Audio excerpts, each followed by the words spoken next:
Isang buwan na ang nakalipas simula nang mangyari ang pamamaslang kay Jason.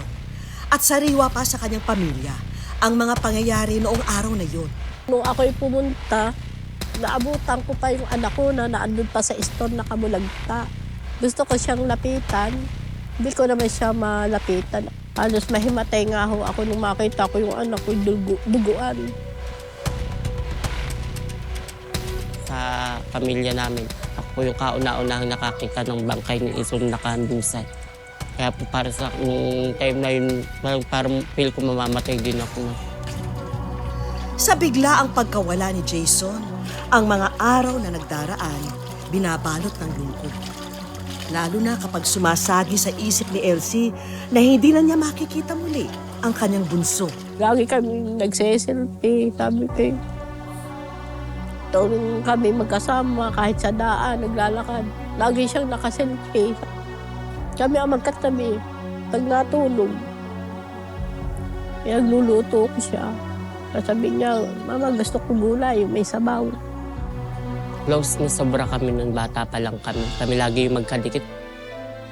Sabi nga niya, wala kaming iwanan. Hanggang sa ngayon, ang dating karelasyon ni Jason at itinuturing na suspect sa pagpatay sa kanya ay patuloy pa ring nagtatago. Hanggang ngayon ay wala pa kaming alam kung ano baga, kung nasaan na yung suspect na yun. Kung nasaan ka man ngayon, sana naman makonsensya ka. Maawa ka sa nanay ko. Tinuring ka namin pamilya. Di mo man lang naisip yung mabuti namin ginawa. Mas inuna mo yung galit yung naramdaman mo.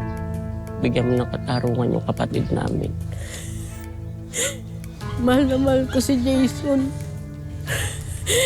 Kahit siya'y wala na, hindi ko pa rin makakalimutan ng anak ko.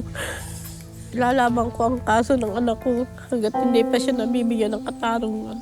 Sa gitna ng matinding pagsubok, hindi sila nag-iisa dahil may mga kamay na handang umalalay at damayan sila.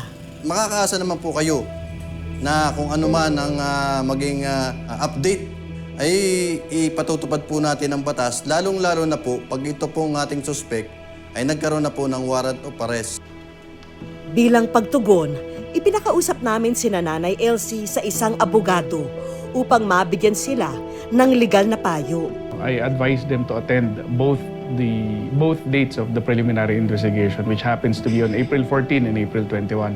Napakahalaga kasi ng preliminary investigation sa justice system natin kasi dito maipapakita natin sa fiscal or sa prosecutor na may hawak kung ano yung mga ebidensya na meron tayo, at the same time kung ano yung mga causes of action na laban natin dun sa isang tao.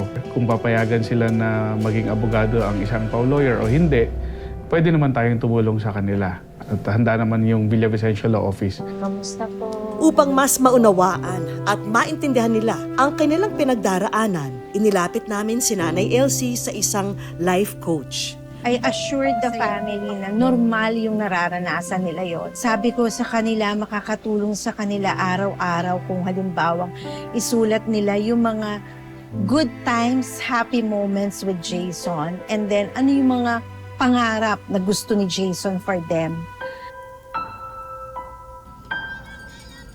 Sa kasalukuyang sitwasyon ng mga naiwan ni Jason, animoy nangangapa sa dilim kung paano pa nila itutuloy ang buhay sa araw-araw. Naway magsilbing liwanag ang aming munting handog.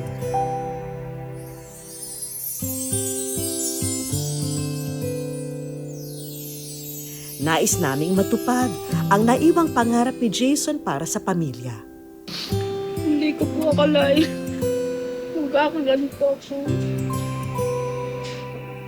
Nagpapasalamat ako sa mga naitulong sa akin. Ang wish ko lang.